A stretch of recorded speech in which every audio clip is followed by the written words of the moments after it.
It is my honor now to introduce our keynote speaker today, Lonnie Locke. She's a longtime resident of Thurston County and a member of the Baha'i faith. She cites the following as being life-changing events: living her first 17 years in Alabama from 1946 to 1964, moving to Washington State, parenting 4 children, becoming a member of the Baha'i faith, marrying Dan Locke, being appointed the first African-American court commissioner in Franklin County, and serving as the coordinator of a project started in 2019 titled Looking Back, Moving Forward. Her talk this afternoon is titled From Abasement to Nobility. Please welcome Lonnie Locke.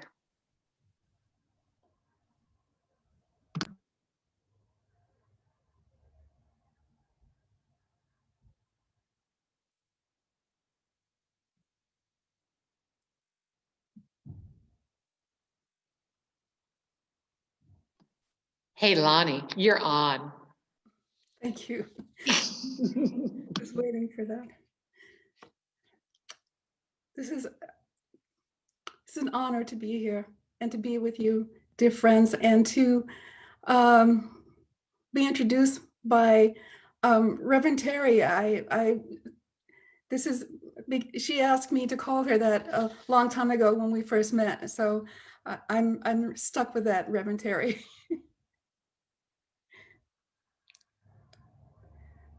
So every year of my life, I've experienced, like so many people, mental and spiritual growth. And as some of you know who have gone through that, growth can be uncomfortable and filled with stress. This was one of those years, 2020, and the events of a world in turmoil due to horrific acts of racism and the fear of a hidden disease. These things triggered memories of 17 years from my childhood to a young adult living in a small town in Alabama.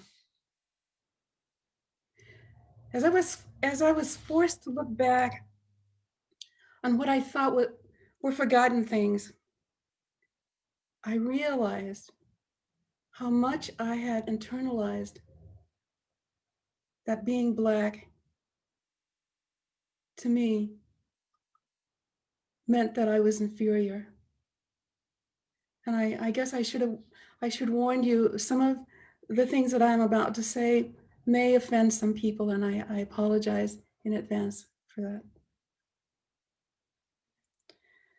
My life there were bound by rules in which punishment for breaking those rules could sometimes mean physical harm or even death. And it taught me to accept as justified deaths of Black people who strayed outside of those rules. I recall in my 8th year when Emmett Till was murdered, the thing I first thought about was, so why did he talk to a white woman? Didn't his mom tell him that to look into the eyes of a white person could mean death? And as at that 8-year-old, I was angry with him for having done that.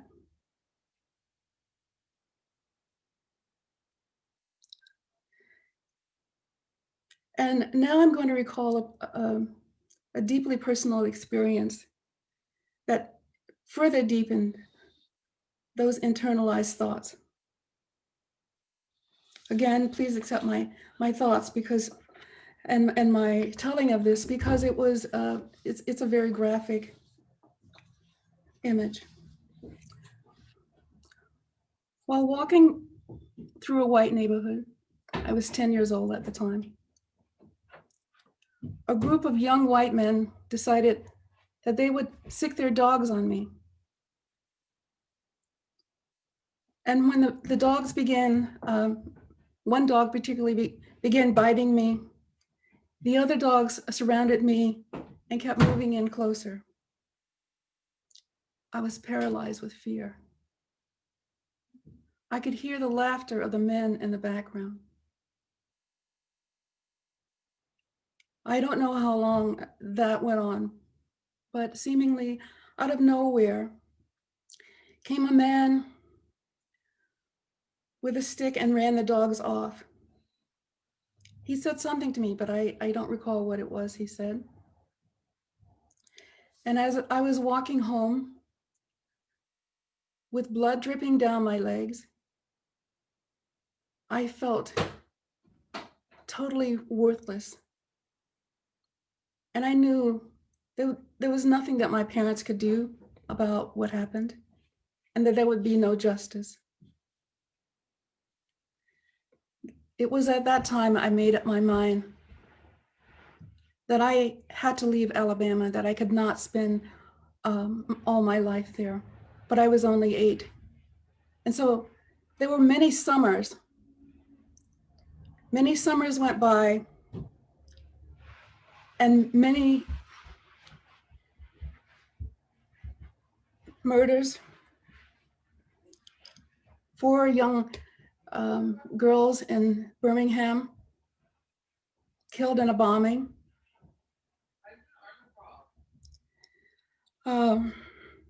Medgar Evers' father and husband assassinated in his front yard.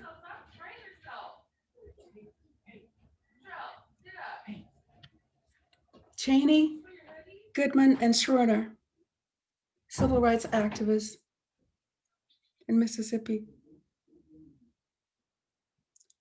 I could hear their names whispered by grown-ups who were too afraid to speak out loud.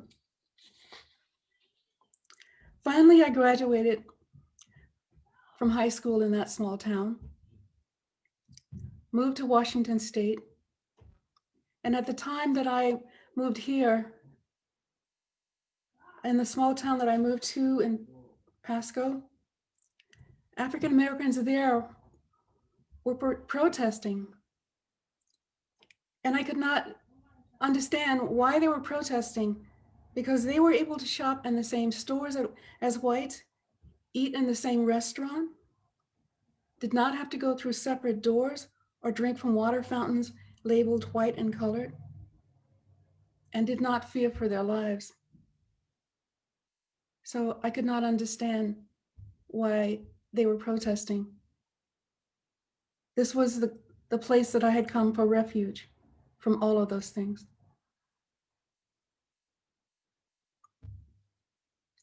Even when I found a faith community whose core beliefs are that we are all one human family, I was not able to rid myself of this disease that kept telling me that I was less than. Years later, racism would surface here in this state, where I thought I had found refuge. I was working in a 2-person office in the court, and my then supervisor said that she was retiring, but that she would not recommend me for the job because she didn't think Black people needed to have positions like that. And she was going to be hiring a woman who had been, she was going to recommend that a woman who had been hired a few weeks before for that position.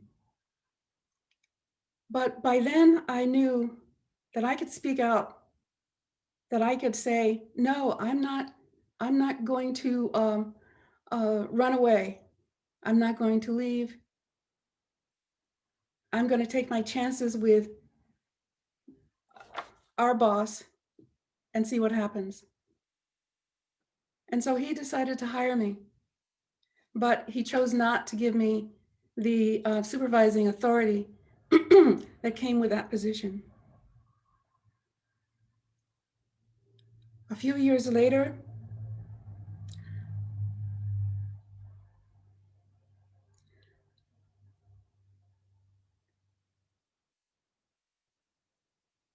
I was appointed as court commissioner after taking a test, which the state allows me to do. And the newspaper article said that the refugee from Alabama was now the first African-American woman to serve in that position. What the newspapers didn't know is that for me, that position came with racial taunts and sexual harassment.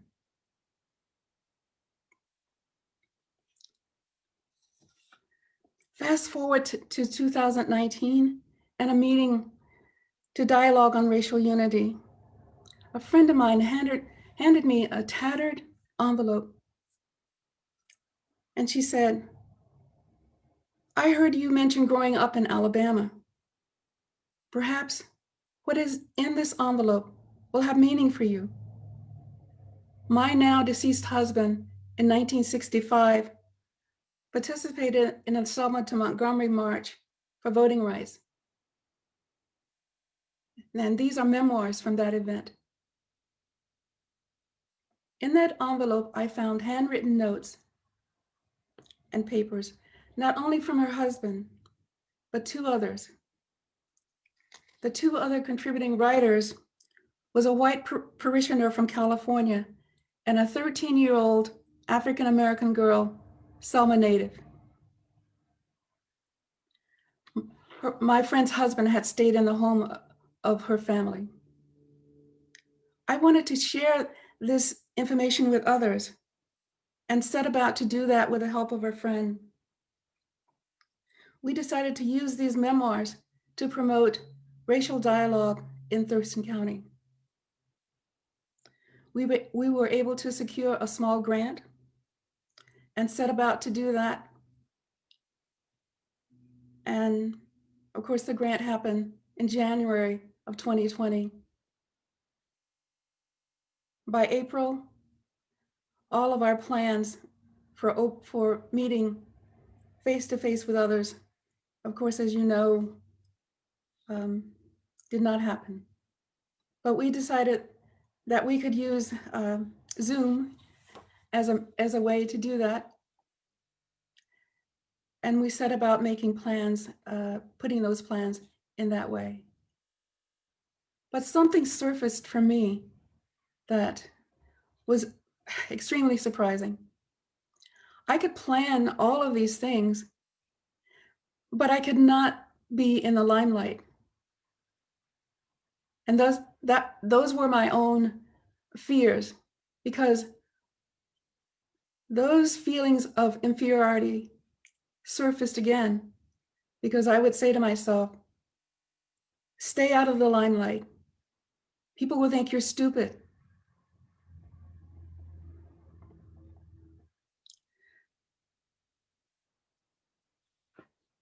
And so I would spend days planning the event. And when I was a participant in an event with others,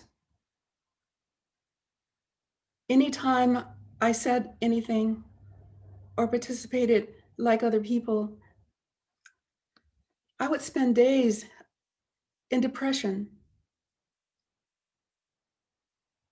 because I thought, why did you say that? Why did you put yourself out that way? Because people don't, I mean, you just can't, you never say the right things.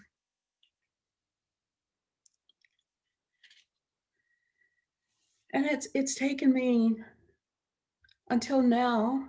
Actually, when Corey asked me to participate in this event, I was still fighting those same types of issues, and I'm thinking, I've got to move beyond this. I've got to somehow, even if I mess up, it's okay. And it was like cleaning a mirror, an old dusty mirror, and allowing the light to come through.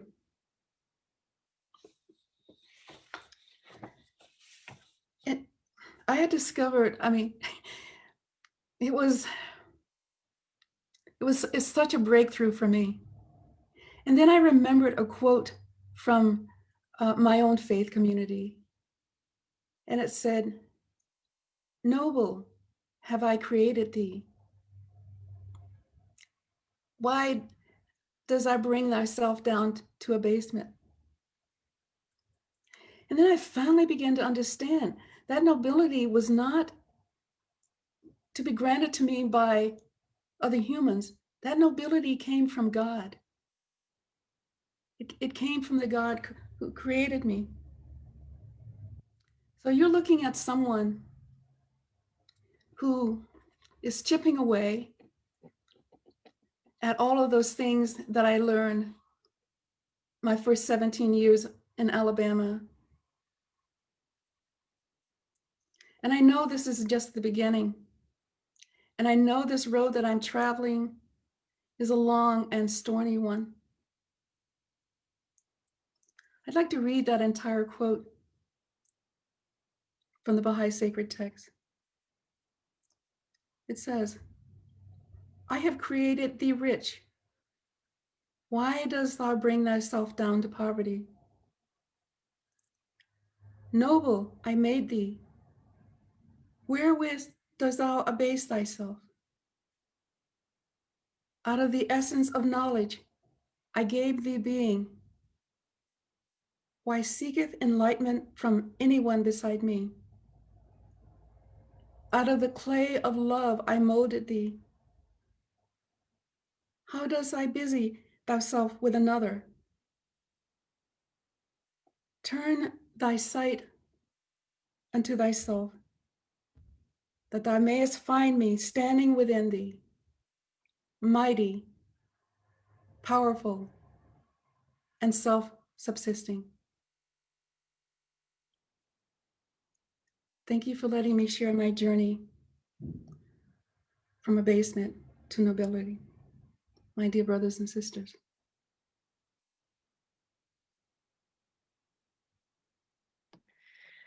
Hey, Lonnie, thank you so much for sharing your story this Thanksgiving week. It's an important story that I think more and more we need to hear and recognize that it's a more common story than any of us, well, than many of us knew. We are grateful to be walking into an awareness and awakeness that allows us to honor the nobility in all people and in you. Thank you, Lonnie.